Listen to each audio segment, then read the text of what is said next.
Assalamualaikum warahmatullahi wabarakatuh. Perkenalkan, nama saya Ratna Intansari dengan NPM 10122027. Saya dari kelas B24, Prodi S1 Manajemen, Universitas Teknologi Digital. Dan video ini dibuat bertujuan untuk memenuhi nilai evaluasi tengah semester pada mata kuliah pengantar manajemen.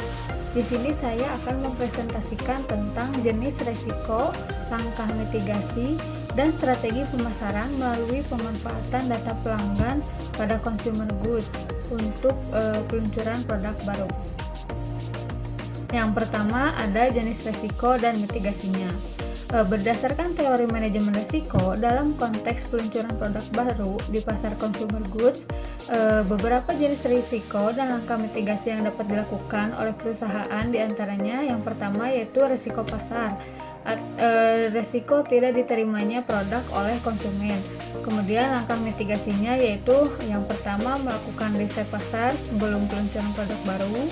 Yang kedua, mengembangkan produk dengan mempertimbangkan kebutuhan dan preferensi konsumen. Yang ketiga, melakukan uji coba produk pada kelompok konsumen terbatas. Yang kedua, resiko kompetitif. Risiko persaingan ketat dari produk sejenis yang sudah ada di pasar.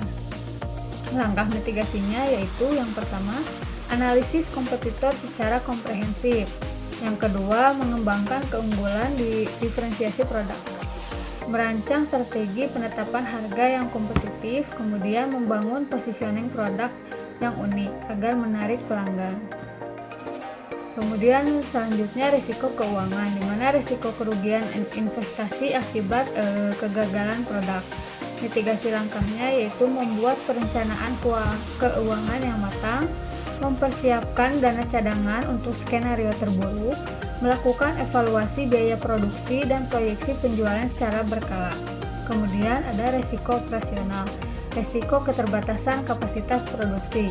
Langkah mitigasinya yaitu mempersiapkan infrastruktur untuk produk yang memadai, membangun jaringan supply chain yang handal, dan melakukan pelatihan SDM terkait produk baru.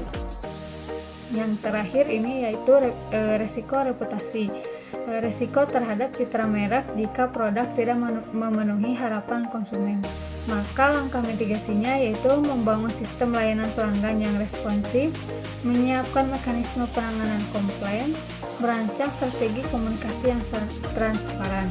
Selanjutnya, pemanfaatan data pelanggan sebagai strategi pemasaran produk baru. Untuk memanfaatkan data pelanggan dalam meningkatkan penjualan produk baru di e-commerce, perusahaan dapat melakukan hal-hal berikut. Yang pertama, membangun infrastruktur teknologi.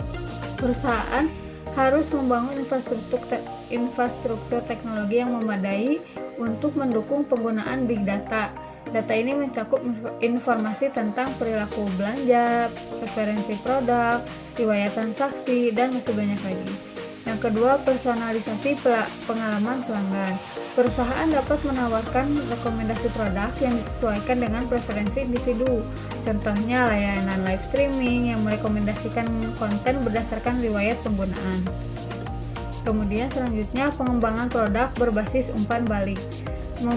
Dengan mengumpulkan ulasan dan survei, memungkinkan perusahaan untuk memahami fitur mana yang disukai atau perlu diperbaiki, sehingga dapat melakukan perbaikan sebelum peluncuran produk lebih luas lagi.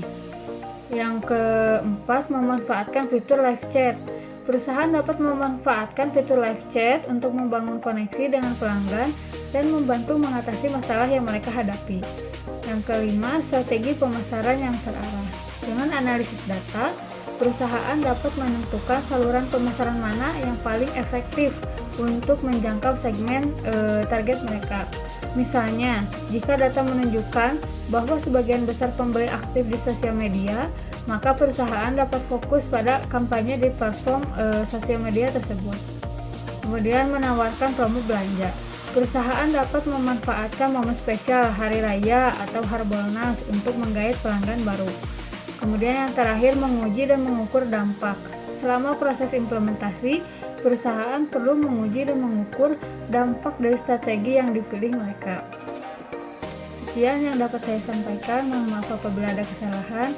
Terima kasih. Wassalamualaikum warahmatullahi wabarakatuh.